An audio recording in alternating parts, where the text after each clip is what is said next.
I'm Justin. I'm Travis. Welcome to Wrestling Junkie. Alright, everybody, we just got done watching SummerSlam 2022, and I think what a really good pay-per-view, man. I really enjoyed this one. We watched it together. What's your overall thoughts about the pay-per-view overall? So pretty much every match besides maybe one and some might argue two was like really good. Like it starts off incredible and it ends even better. So like what more can you ask from a pay-per-view really? The start and finish was probably the two best matches, honestly, the first and last match. But it was really good. Yeah, I think if this is what the type of pay-per-views we're going to get with Triple H, I'm super excited to see like what else he has in store. We'll get more into it as we go on, but Triple H did a phenomenal job on putting stuff together, and like I said, I'm super excited for what the future holds for WWE pay-per-views. Yeah, and so basically, I guess we could just jump straight into the first match, which was Bianca versus Becky for the Women's Championship. And pretty much the start of this match is Becky going after Bianca's arm. And that's pretty much it. Like she's doing like submission. She's like doing anything she can to like damage her arm. And throughout the match, you can see her using her arm less. This match was, like you said, probably to start off the show. It was a phenomenal match, and this is probably first or the second best match on the card tonight. A lot of big moments. I remember at one point, Becky gets Bianca on the outside, and she like puts her stomach first on like the guardrail, and does like a cool leg drop on top of her. I thought that was a pretty cool move. Bianca also hits like a KOD at one point on the outside, but picks her, instead of getting a win by DQ, she puts her back in the ring. But yeah, this match was really good. I really enjoyed this one. Yeah, so pretty much Becky took 3 KODs to finally get her down. At one point, like slightly before the end of the match, Bianca's on the top rope. I don't know exactly what she was going to go for, but she was on the top rope. Becky like grabs her hair, pulls her down, hits a manhandle slam, and everybody probably thought that was the end of the match and Becky was going to win, but she kicks out right at the last second. She does a Spanish fly off the top rope into another KOD, which would be her third one, and that would pretty much be the end of the match. Yeah, and then after the match is over, Becky goes for a handshake, and I'm assuming this will be a Becky face turn now. Either that or on Raw, I'm either going to assume that she's going to come back out and turn on her there, or this will be just a permanent face turn for Becky. But I think the more notable thing, and probably what got the biggest pop of the night, was what happened after the match. So as Bianca's like celebrating on the top turnbuckle, Bayley's music plays, and she returns at SummerSlam. But as she comes out, she says she's not alone. Dakota Kai comes out, who got released back in April, I believe, after a few like budget cuts, and she said she wasn't going to renew her contract with WWE. But then it was over there because Io Shirai, who's now known as Io Sky, comes out after being injured for probably like a few months now, I think.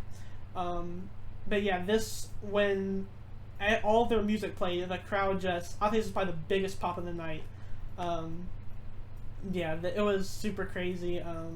Yeah, they basically just Bayley comes out and she says she's not alone. She brings them out and they go into the ring, and it looks like they're about to like jump Becky or to jump Bianca. And then Becky comes in and stands with Bianca, and Bianca's telling them like, "Come on, let's go," and then they kind of just go out of the ring and walk backstage. But yeah, that's basically going to be setting up for some kind of tag match, maybe like a 3-on-2 tag. Maybe they pick up a third and it's a 3-on-3.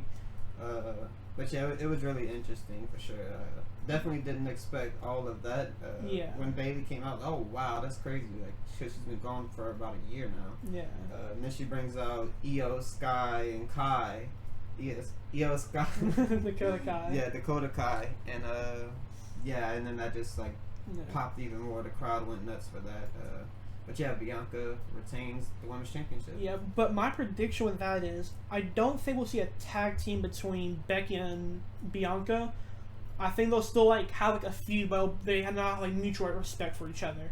when I think what happened is Bailey's gonna join that title picture. So maybe on the next pair we see a triple threat way, and we had that, and then Io Sky and Dakota Kai are probably gonna go for the from a tag team and go for the women's tag team championships. Obviously, they're kind of like they're vacated right now because of Sasha and Naomi being gone, and they're basically going to take them off TV. But I think eventually they'll bring them back, and they'll probably end up winning it.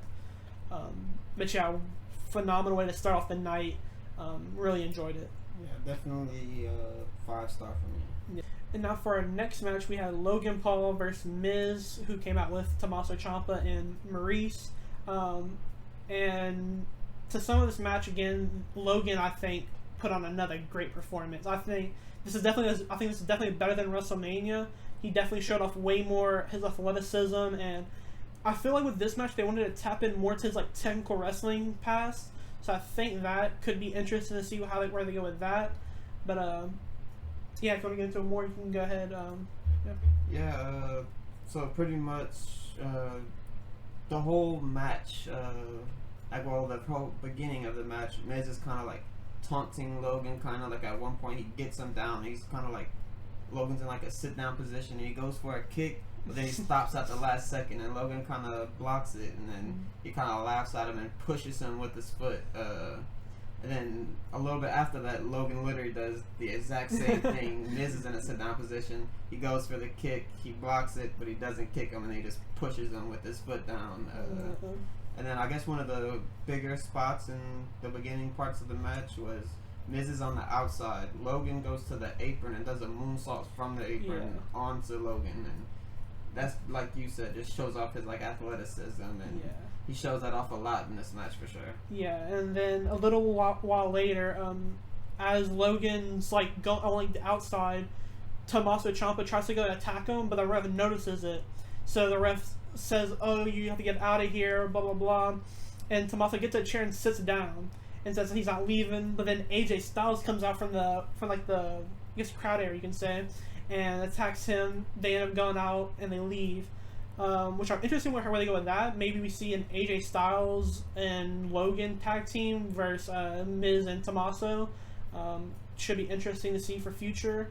But yeah, after that, Logan gets Miz on a table, and now I didn't think Logan's gonna do some like extreme stuff or anything like that, but he gets Miz on top of the table and goes to the top rope and hits a 5-star frog splash off the top rope onto Miz. And it looked really good too. Yeah, like I said, Logan looked phenomenal in this match. He was super good. I'm super impressed, and I'm happy he's actually doing well, and he's not just kind of shitty. And I'm happy that he's actually like good at wrestling. Yeah, and pretty much the match ends with the Maurice like kind of distracts the referee as Logan goes for a pin, and then Logan goes to the referee kind of telling him like, "Yo, come on, I'm trying to pin him," and then Miz gets his like Polaroid picture, whatever you want to call it. Yeah, I think it's kind of like he's trying to like make fun of Logan for his NFT thing he has going on right now. I think he had a framed Polaroid, and like how Logan has framed Pokemon card chain. But yeah, Miz goes to hit Logan with it while the ref's back is turned. He dodges it and almost hits Maurice, but he kind of stops himself, and then he's kind of like looking at Maurice. He's like telling her like, "I'm sorry," I guess, or something like that.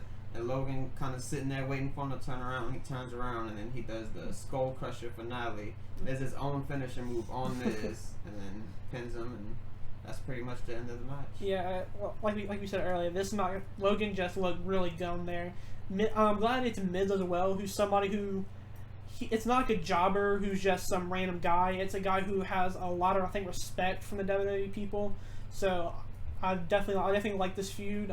Probably will end somewhat soon, but I hope it does end soon. He can kind of move on to something else, and like because if him and AJ can turn into a tag team, as we mentioned earlier, it doesn't have to be a permanent tag team. Always like they're not gonna be like a name tag team. They're just gonna be Logan and AJ. But if they can do something like that, and he could team up with AJ, make him look like a little bit better in the matches, even not that he really needs it. Like he's looking pretty well so far. He could still have some improvement, of course, but Yeah, I would just like to see him move on to something else, team up with AJ maybe, or even go against AJ. I think that would be really cool. Yeah, the thing with AJ as well, he's obviously a vet for probably, I can only imagine, like 20 years probably now, and I can only imagine if, especially if Logan starts working with AJ, like behind the scenes, trying to get better, that's obviously going to make Logan just 10 times better. Obviously, AJ's amazing ring work, so. But yeah, this match, once again, this was a really good match. The Bianca match was amazing, and then it goes into this match, which was also amazing. Yeah. And yeah, great way to start off the night. Yeah, Loved sure. it. Alright, so for our next match, we have Bobby Lashley versus Theory for the United States Championship. This match was actually pretty short, which kind of makes sense, because we'll get to that later, but this match was only like under 5 minutes. As Bobby comes out, Theory attacks him with the money in the briefcase. At the start of the match, kind of Theory just kind of like dominant on him, just hurts him a lot. Then at one point, I think like Bobby Lashley like he like does like a spine buster, and then Theory kind of rolls out of the ring, and like actually he's gonna like try like he like rolls out of the ring, got his briefcase, goes to leave, but as he leaves, Bobby like stops him, throws him into the ring post, kind of hurts him outside. And then after that, they pretty much have a little bit of back and forth. Theory or Bobby goes for a spear onto Theory, but Theory like jumps over him. Bobby goes like shoulder first into like the turnbuckle, and Theory like goes into the outside and goes for like a rolling thunder, I guess you can call it. But Bobby actually catches him, has him over his head, and then drops him down to I forget what it's called. The Hurt Lock, yeah. Can't think of the name for a second, but yeah, Theory basically immediately taps out. And yeah, pretty much super quick match, like I said, under 5 minutes. Not too much happened in it, but yeah. Yeah, I didn't care for the match too much myself. Yeah. For those of you that don't know, we didn't really watch it live because we just kind of had other things going on, so we watched the replay pretty much right after it was over. Yeah. We watched it. Yeah. But yeah, this was kind of one of the matches where I was like, alright, this is one where I could like go and grab something to eat real quick. Yeah. But yeah, didn't really care for it too much. Yeah. It was okay though. I mean. Yeah, I think with this one, it was kind of like there wasn't like too much. I think it's kind of obvious that Theory was gonna win or lose rather.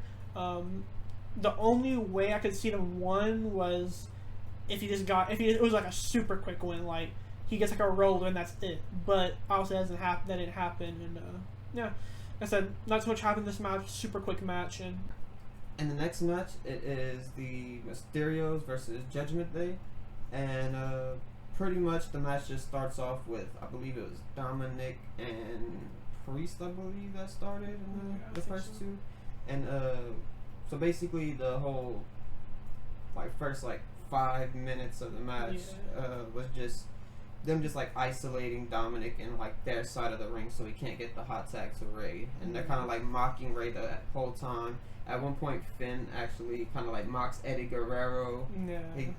I forget exactly what he does, but he does hit Eddie's taunt move, and he goes for the his body slam that he used to do, and then they're basically just isolating Dominic. They're doing tags with each other, keeping him in the corner.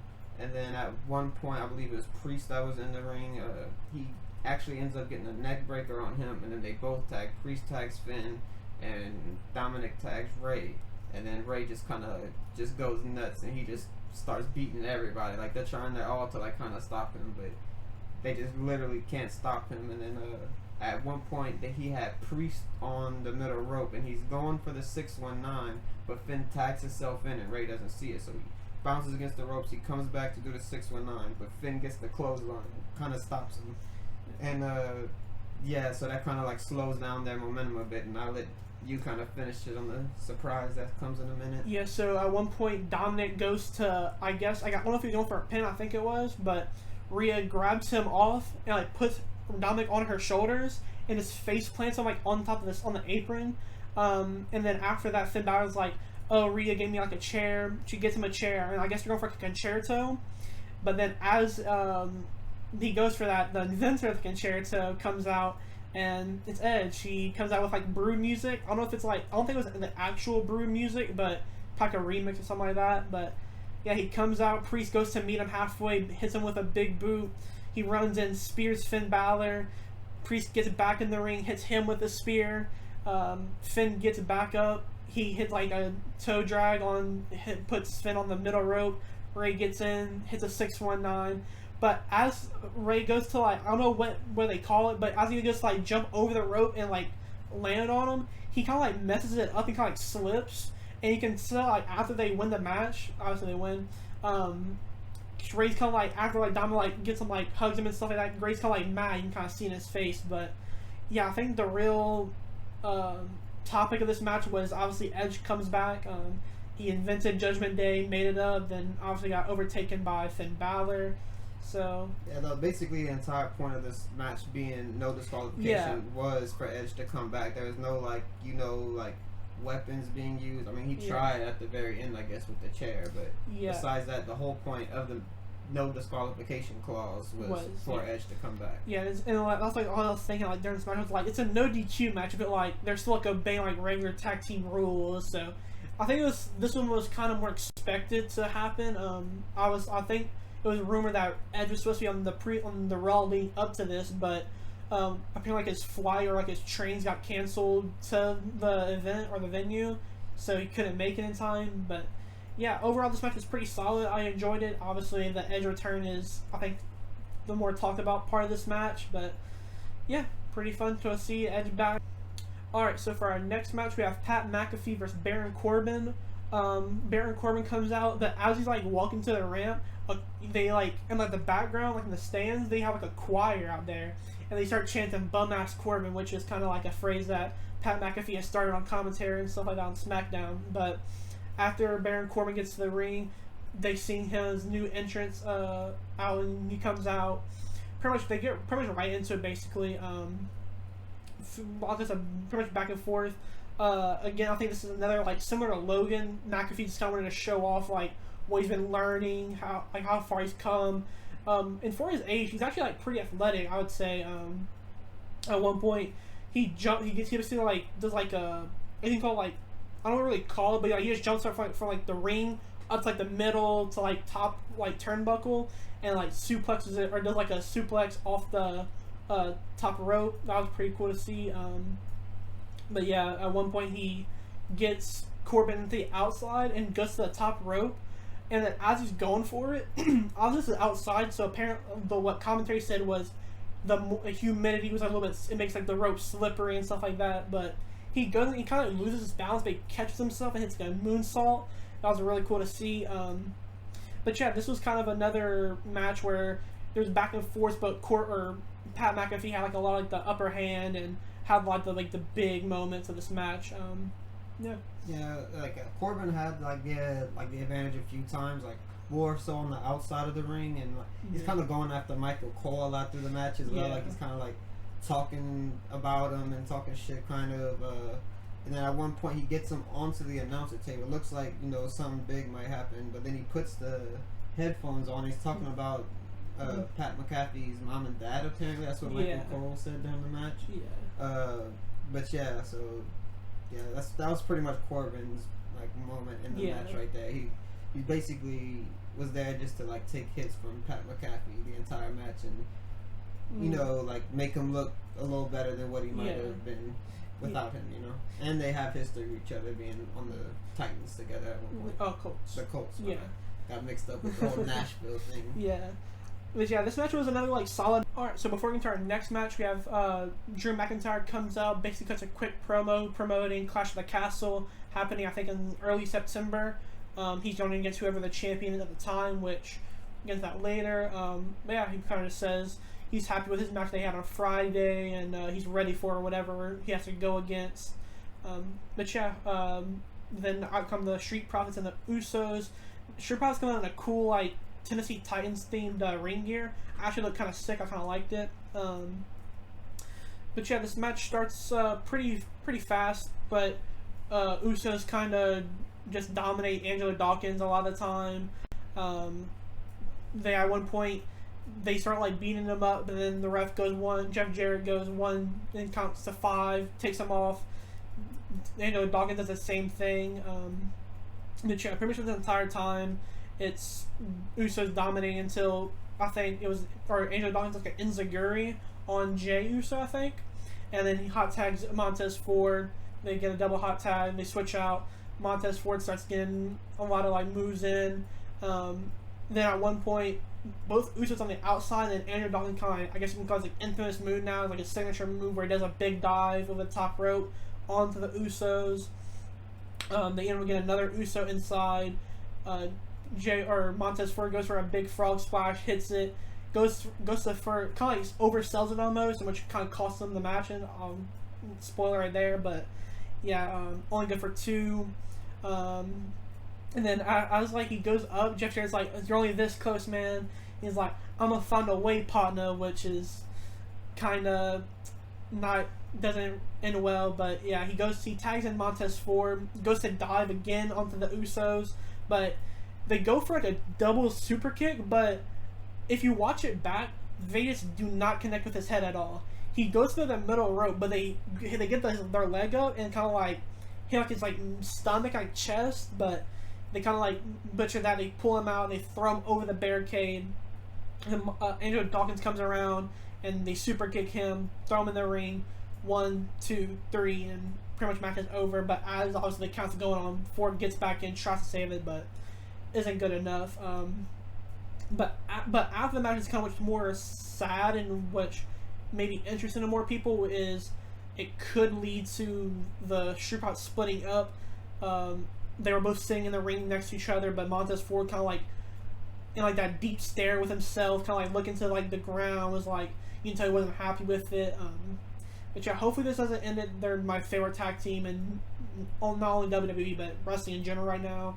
Them and FTR are probably my 1 and 2. But yeah, hopefully they don't end soon, but probably end up gonna happen. Yeah, and like one of the only things I want to add is like when the Street Profits were coming out, Montez Ford, like he has his sunglasses on, and like he literally looked just like Deshaun Watson, and I literally told him, I was like, man, that looks just like Deshaun Watson. Like if he pulls off the sunglasses and it's Deshaun Watson, I am not surprised right now. But yeah, I just thought that was just like a funny point to bring up. But yeah, it was a really good match. I wish it could have been like a little bit more, like maybe instead of Mysterio match being a no DQ, maybe this should have been the no DQ match. I think that would have been really cool. Yeah. Maybe see some like tables or something like that, or whatever, just to make it like a little bit more interesting. Because like you said, I think the Money in the Bank match was just like that little bit better. Yeah. But yeah, the match still was good. It was a fun match, and like you said, hopefully the Street Profits don't split up and they stay together. Before we get to our next match, they cut to Kid Rock, who I guess had like the song for like the main song of like the pay-per-view. And I forget who she is. I forget who she is, but he's kissing his, I guess, girlfriend or something like that. But then after that, Riddle comes out, who obviously got injured on Raw this previous week, but he comes out, basically just calls out Seth Rollins. Seth Rollins comes out, have a brawl. Pretty much just ends. It's like probably like a minute long, if I had to guess. Just ends with Seth Rollins just hitting a curb stomp onto Riddle, and yeah, pretty much it from there. The whole time, like the security trying to like break them up. Yeah, yeah, it's kind of funny as well. It's like they try to like tell Riddle to get out, even though he like works out over there, but. Yeah, then we get to our Liv Morgan and Ronda Rousey for the SmackDown Women's Championship. I'll let you go into more detail with this one.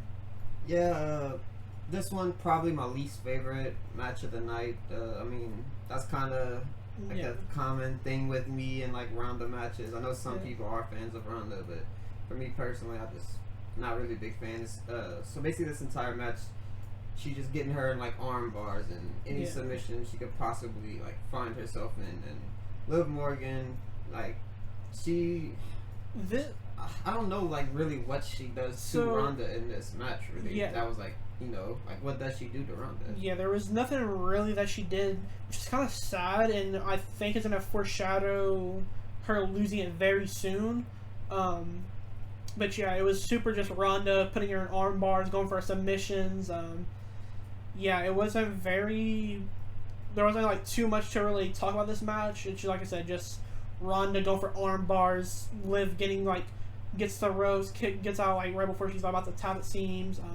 At one point, though, Ronda like has her like holding her up on her back, and Liv kind of like I don't know exactly what to call it, but she kind of like rolls her up, sort of like she's on her, like Ronda's holding her up. Yeah. And she forces her weight behind her, kind of rolls Ronda up. Yeah, I think the only gets it too bad. Yeah, I think the commentary team called like a crucifix power driver kind of, and she kind of like just boom like that. But yeah, that's like really the only real move that I can remember that made her look strong in this match. Which, like I was saying, if this is the way they're going to portray Liv Morgan as a champion, she won't last long as the champion. Which, and that's unfortunate because I do like Liv Morgan. Yeah, but yeah, it's pretty much the match ends, and also in a bad way as well. So as Ronda goes, she gets her an armbar, but Liv she has Liv standing up, and she has in her armbar, and Ronda's shoulder down, so Liv Morgan is about to starts tapping as the ref's counting, so he's not looking at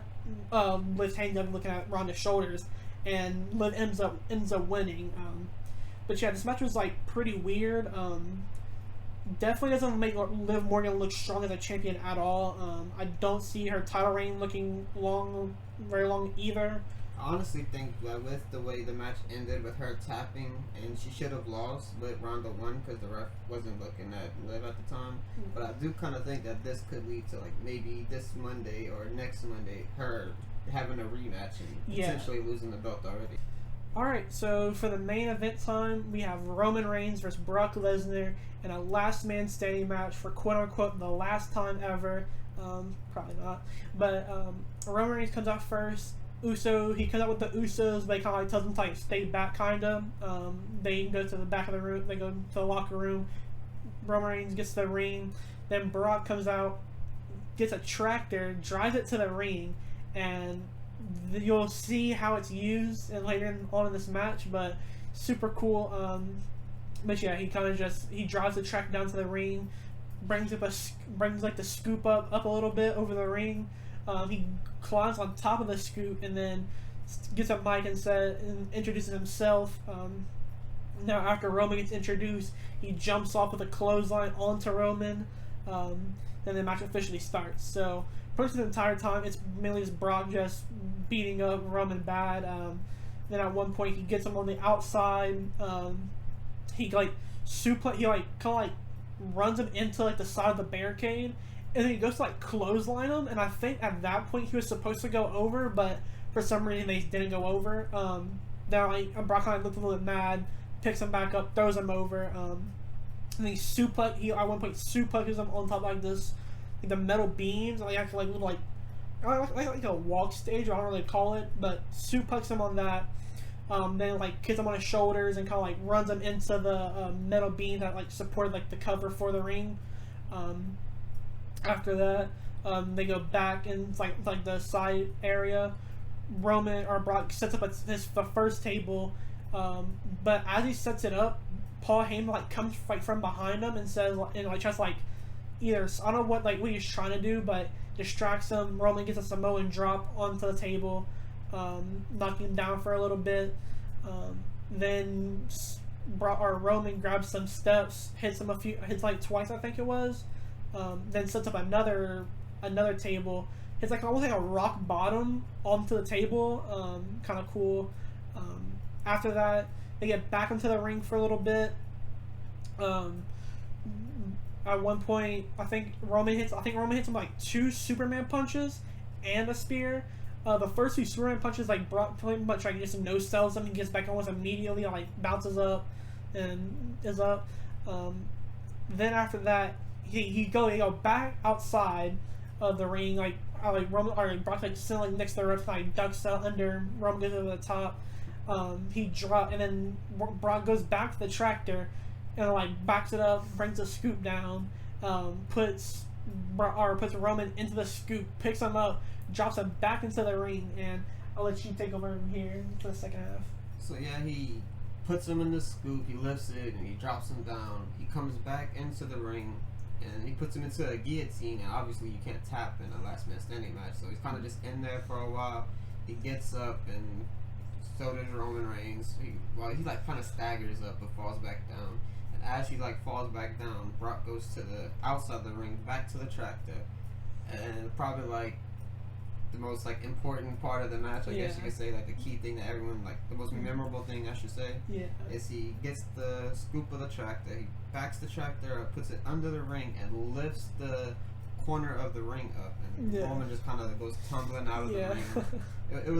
It was really cool. But I do feel bad for the people on the back side of the ring because you cannot see anything. Yeah, at one point they're like cuts like a wide angle from like the ring and the outside, and you can see a guy, like an older man. He's like sitting like behind the ring where they like just lifted it up, and he's like, "Why? What am I supposed to do now?" Obviously, like tons of screens on the outside, but I would definitely be upset if we paid tickets and half my I want to see what's going on in the match now. You can't even see like probably like the most like important parts of the match now, but like you mentioned, though, there's literally screens everywhere, so it wasn't really that big. I just thought it was funny. Yeah, but so he lifts the ring up, he like goes tumbling out of the ring, and as he's going to like I guess finish him off or do whatever he was about to do at that time, the Usos come out and they attempt to try to like go for like a super kick or something and jump on whatever it was. Then Brock kind of suplexes both of them off of him. And then he goes to go back at Roman Reigns, and then Paul Heyman kind of steps in. He gives Brock both of the belts, and he's like, "Come on, it's done. You're Brock Lesnar." And he's kind of just like trying to, I don't know if he's trying to distract him until the Usos get back up, or I don't exactly know like why he was doing that exactly. But then, and I was before he actually did it, I was telling you, I was like, "Please slam him through the table. Please slam Paul Heyman through the table." And he gives him the F5 through the table. So after he gives him the F5 through the table, this is when the Usos come like back to life sort of, and they're on like one on the left side, one on the right side. They go for the super kick on Brock, and they land it this time. And then this is when Theory comes out to the ring. He goes to try to cash in. I don't believe he actually cashed in because it didn't like get to that point because Brock stops him. Yeah. He gives him a F5. And then after the F5, that's when Roman comes. He gets the spear onto Brock, puts him down for a bit, and he's kind of like telling the ref, "Come on, count." And he's kind of just sitting there. He's like super tired out by this point. Both of them are by this point, actually. Yeah. But he's super tired out. He's telling the ref to count. I believe he gets to 8 or 9. He gets up. And he gets like mad. He gets the briefcase from Theory. He hits Theory like 3 or 4 times just. Why not, I guess. He's down on the outside still. He still hits him 3-4 times with it. Then he goes to Brock, hits him, I believe it was 8 times with the briefcase. Once again, tells the ref, "Come on, count."